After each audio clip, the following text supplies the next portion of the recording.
Hi guys, आम्ही आता धुळेच्या रोडनी आता घरी पोचतो आहे. तरी 291 किलोमीटर आम्ही पार केलेले आहेत. अजून 200 किलोमीटर बाकी आहे, 200-250 किलोमीटर. तर असा प्रवास आमचा. आता आम्ही बसलो इथं जेवायला. आता आम्ही जेवू आणि तुम्हाला अपडेट देत राहू. आता आम्ही येताना व्हिडिओ घेतला नाही, पण आता जाताना व्हिडिओ घेत आहे. तर बाईकवरून प्रवास करणं सोपं नाही. लय हातपाय दुखतात, लय प्रॉब्लेम होतात. ही बघा, ही 2 बॅगा घेऊन बसते. ही बघा, ही एक बॅग आहे, इकडे एक बॅग आहे आणि एक थैला पण आहे गाडीवर, तुम्ही बघू शकता. विचार पण करायचा नाही बाईकवरून जायचा.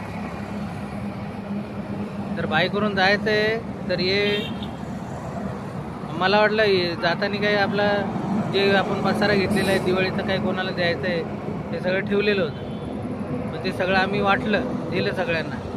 हां, पण येताना बोललो हलका येऊ आपण. पण आईची माया वेगळीच असते. आई हे घेऊन जा, लोणचं घेऊन जा, पापड घेऊन जा, हे घेऊन जा. ते बघा तिची आई. हां, कुरड्या घेऊन जा, पापड घेऊन जा. परत बोलत होती ती गोणी पण घेऊन जा गव्हाची. तर ती कशी आणणार गाडीवर? त्याच्यामुळं जर पसारा आणायचा असेल तर मग बाईकवरून यायचं नाही. आपलं लक्झरीने बुक करायची, नाहीतर मग आपलं ट्रेननी यायचं गपचूप. टेन्शन नाही, पैसे कमी लागतात आणि लवकर माणूस पोचते पण घरी. काही टेन्शन राहत नाही.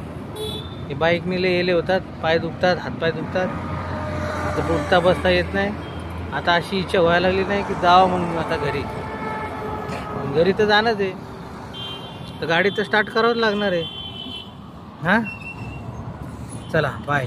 आता मी वापस तुम्हाला 1-1.5 तासांनी रिपोर्ट पोचवतो.